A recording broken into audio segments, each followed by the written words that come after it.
The gods only love those who know their place under the stars. Achilles' armor was the most valuable trophy of the Trojan War. Ajax thought he deserved it because he was the bravest warrior, but the Greeks won thanks to Odysseus' intelligence. Thus he got the prize in his place. Ajax's final error was to try to kill his allies. I had to repress him for such an excess. So I drove him to kill their sheep and goats instead. He thought he was killing the Atroid generals, but I, Athena, the green-eyed goddess, was making him hallucinate. And why all this? Because we, the gods, will always put the mortals who fall in excess in the place they deserve. My honor is destroyed. Forever lost. My father returned from Troy, a hero. He was decorated for his courage. He brought fame upon his house. And here is his son, on the same battleground, no less a soldier than he, just as strong as he, disgraced. Had Achilles awarded his arms in person, he would have chosen the strongest, the bravest. I'd not been cheated. But Odysseus, he plots with his generals. Like thieves, they stole my just reward. And Zeus's daughter, hard, glaring Athena. She took me by the hand and led me stumbling into sickness. I was blinded and deceived by that spiteful goddess. And in my rage, in my thirst for vengeance, severing spines and splitting skulls, overcome with the madness of slaughter, when senses regained, I bitterly learned that when the gods interfere, heroes become fools. Bloody sheep lay about me by the dozen. And now the generals mock me. The men, they whisper. So tell me, how do I face my father, the king? Growing old is ugly for a man who has nothing to live for. What pleasure is there in a life that just drifts unto death? A noble man must either live in honor or die honorably. The world deems it so, and that is all. Ajax, there's nothing you can do. There's never anything anyone can do. I was born free. My father was a powerful king. My house full of servants. Now you own me and make all my decisions. You took me, and I accepted you. But please, Ajax, for our home's sake and the bed we share, don't leave me to your enemies. Because on the very same day you die, I know I'll be dragged away by the Greeks along with your son into slavery. I can hear what they'll say. Look at her. Ajax woman. He was the strongest man in the army once. What an enviable life she led. And see how wretched her fortune is now. She works for the competition! And your family will be shamed too. You'll disgrace your father, aging alone back home. You'll disgrace your mother after all her praying for your comeback. And please, Ajax, think about your son. He won't have a proper upbringing. No one will provide him with the right education. Both a son without a father and a father without a son. That's what your death would do. And you should also give some thoughts to me. I have no one to turn to. You took my father from me. I have no home but yours. What country could I ever have but you? What wealth?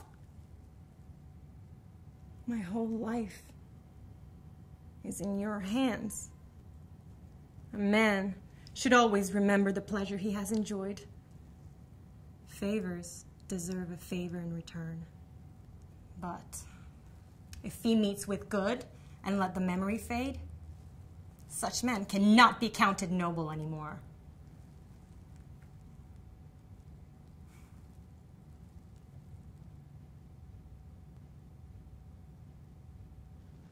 This is going to be impossible. I know. I warned you right from the start when you first told me you were going to do this adaptation.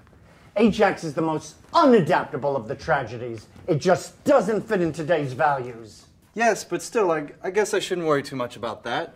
I mean, I can always stick to the original and leave it in the ancient times. Or even better, I could set it in an age that nobody can recognize. My opening night is 2 weeks away, and I haven't slept for 3 days, and I don't know what to do. I mean, I have the actors, and I have some visual ideas, but I have no setting, no circumstance, no concept. That's why I'm thinking of keeping it in some unrecognizable time.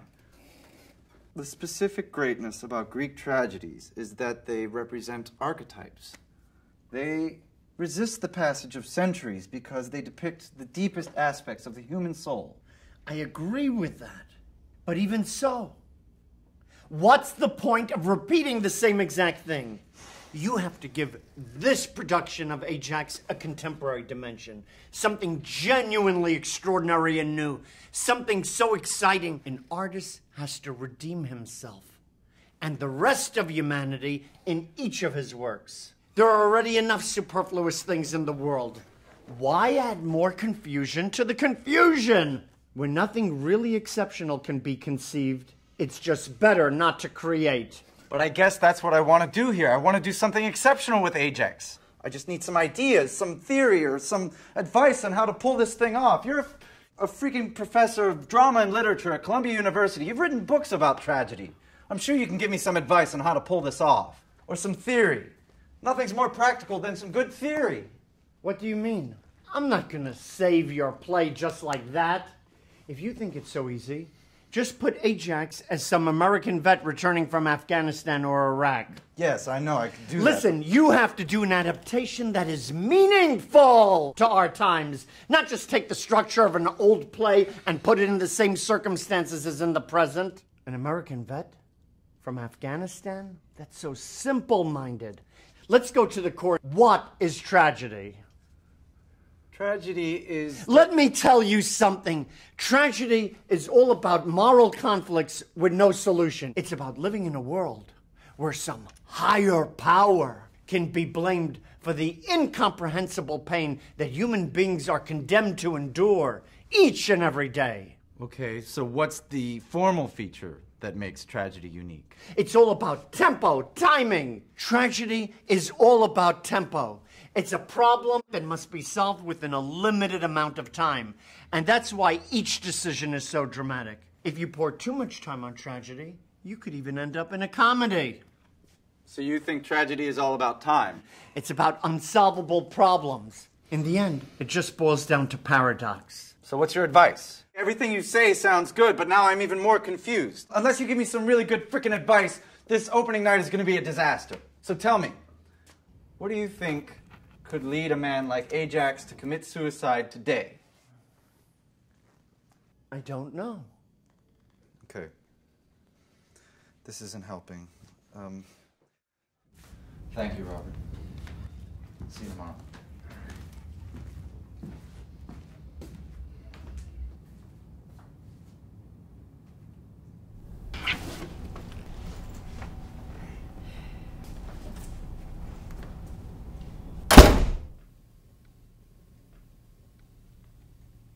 He is actually a great actor. And these animals, they're so real. But the play itself is so anchored in the past. Yes, but that's only the way it is now. Listen, I don't think this play can ever work. And I don't see how you can have an honor-based suicide in the contemporary world. I mean, you could. What? What do you mean? What? Tell me. Remember when you asked what would lead a man like Ajax to commit suicide? Well, you have to pose the broader question. What would lead any person to commit suicide in the contemporary world? Suicide? I don't know. I mean, I guess it's all about the same detachment from the world, absence of meaning, loss of hope. But for Ajax, life was all about honor. That's how it was in the Homeric times. So when he wasn't awarded with Achilles' weapons, everything that had any meaning just lost it. But today we don't have the same steady values. Many people don't really have a reason to keep on living when things go wrong. Each person has to come up with his own absolute, I suppose. But suicide itself is such a cliche. Plus, what's the point of fighting your own values? If they are your values, then they're totally relative. And if they're relative, then they're self-created, self-nourished, and thus self-deniable. If everything is relative and depends on the human measure, then there's no tragedy, there's just some... Listen. Tragedy deals with the incapacity of highly demanding individuals to accept the world as it is, to keep on living as a sensitive human being in such unfair and pitiless circumstances. Life is not meant to be enjoyed. You can either accept this fact or step out of it. Ajax didn't accept his circumstances, so he killed himself. His protest is against the gods, against existence itself, the way it's all set up. But today, since we can't believe in anything, there's no one to complain to. No sense of arbitrary fate. Therefore, I guess there's no possibility of tragedy anymore. So there you have it. Just do a story about a theater director trying to do a modern-day adaptation of Ajax and failing at it. Go ahead and do a play about the loss of hope and the death of tragedy. Something boring with lots of dialogue and nothing happening. Go ahead and do the umpteenth self-referential, ultra-modern piece of shit.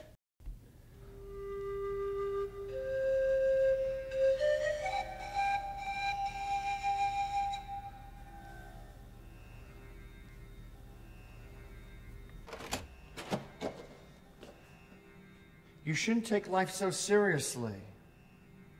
Give yourself more time and try not to worry so much.